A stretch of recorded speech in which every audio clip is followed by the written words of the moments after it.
बिहार के राजनीति में 14 अप्रैल 2026 एक बड़े बदलाव के साथ दर्ज हो चुका है। करीब 2 दशक तक बिहार की सत्ता के केंद्र में रहने वाले नीतीश कुमार के बाद अब सम्राट चौधरी के नेतृत्व में नई सरकार बन रही है। आरजेडी से जेडीयू के रास्ते बीजेपी पहुंचे सम्राट चौधरी बिहार के नए मुख्यमंत्री हैं।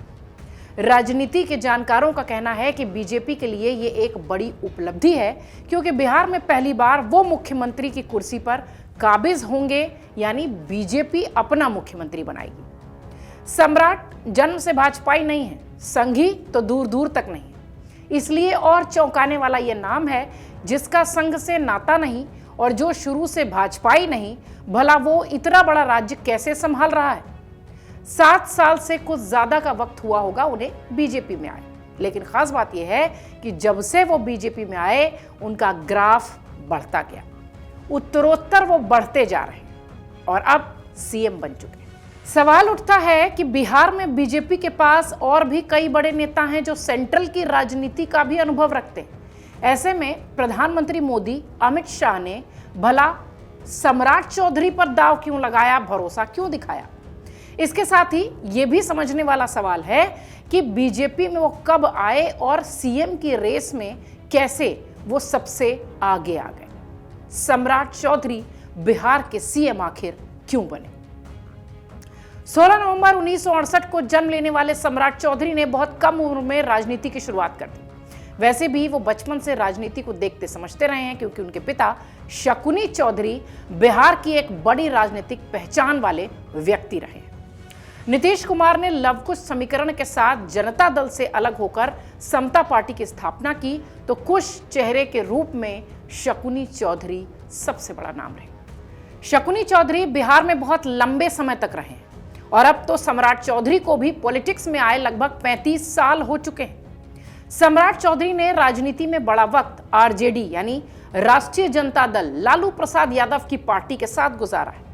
राबड़ी देवी की सरकार में वो मंत्री रहे हैं, मतलब शुरुआत से उनका जो बेस है वो लालू प्रसाद यादव की पार्टी का रहा है।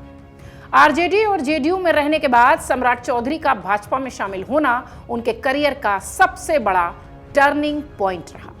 2018 से उनकी पहचान भाजपाई के रूप में होने लगी है। 2020 में जैसे ही चुनाव के बाद सुशील कुमार मोदी को बीजेपी ने बिहार से हटाया, दिल्ली भेजा, तो सम्राट चौधरी की मानिए राहें खुल गई। सम्राट चौधरी ने इसके बाद कभी पीछे मुड़कर नहीं देखा। बिहार बीजेपी की वो पहचान बनते चले गए और अब तो सीएम भी। 2019 में जब नित्यानंद राय बीजेपी के प्रदेश अध्यक्ष थे, तो सम्राट चौधरी को उनका डिप्टी बनाया गया। 2020 में जब बीजेपी सबसे बड़ी पार्टी बनी, तो सम्राट इसी पार्टी से विधान परिषद के सदस्य बने। 2020 के जनादेश के बाद भी जब नीतीश कुमार कुछ समय के लिए महागठबंधन के मुख्यमंत्री बने, तो विधान परिषद सदस्य सम्राट चौधरी उनके सामने नेता प्रतिपक्ष के रूप में खड़े थे। तीखी और खूब नोकझोंक के साथ वो नीतीश के सबसे बड़े विरोधी के रूप में दिखाई दे रहे थे। फिर संगठन ने उन्हें 2023 में प्रदेश अध्यक्ष की कमान दे दी। वहीं दिसंबर 2023 में जब नीतीश कुमार ने एनडीए में वापसी के संकेत दिए और जनवरी 2024 में महागठबंधन छोड़कर एनडीए में लौट आए, तब सम्राट चौधरी को बीजेपी ने अपनी ओर से विधायक दल का नेता चुना। इस तरह वो उप मुख्यमंत्री, डिप्टी सीएम बन गए। 2025 के बिहार चुनाव के बाद वो इस कुर्सी पर कायम रहे और ये कुर्सी भी कायम रही, यानी डिप्टी सीएम कोई संवैधानिक पद तो है नहीं।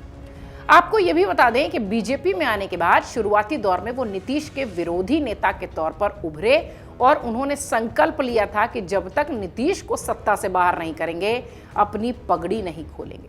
हालांकि बदलते समीकरणों के साथ नीतीश और सम्राट चौधरी साथ साथ दिखाई दिए और नीतीश सरकार में वो उप मुख्यमंत्री, डिप्टी सीएम बने और अब वो सीएम बनकर इतिहास रचने जा रहे हैं। सम्राट चौधरी लवकुश यानी कुर्मी और कोयरी समीकरण के कुश समुदाय से आते हैं। बीजेपी उनके जरिए बिहार के एक बड़े पिछड़ा वर्ग वोट बैंक जो है उसे अपने पाले में करने की कोशिश कर रही है। वो विपक्ष और सहयोगियों दोनों के सामने अपनी बेबाकी से बात रखने के लिए जाने जाते हैं, इसलिए भी बीजेपी ने उनका नाम चुना।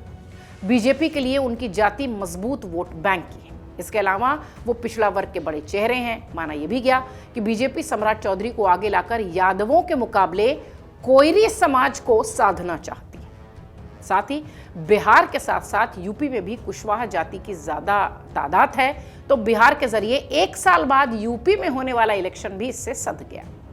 सबसे बड़ी वजह यह भी है कि वो बिहार में राबड़ी से लेकर नीतीश सरकार तक के मंत्री रह चुके हैं। हर दल अजीज हैं सम्राट चौधरी, यानी उन्हें हर सरकार का अनुभव है, इसलिए और उन्हें सीएम बना दिया गया।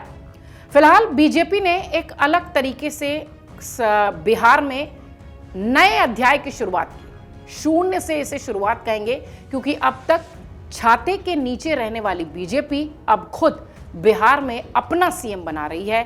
2 डिप्टी सीएम भी बन सकते हैं, हालांकि उनके नाम अभी सामने नहीं आए। अगर आप ये वीडियो YouTube पर देख रहे हैं तो हमारे चैनल को सब्सक्राइब कर बेल आइकन दबाएं, और Facebook पर देख रहे हैं तो हमारे पेज को लाइक करें।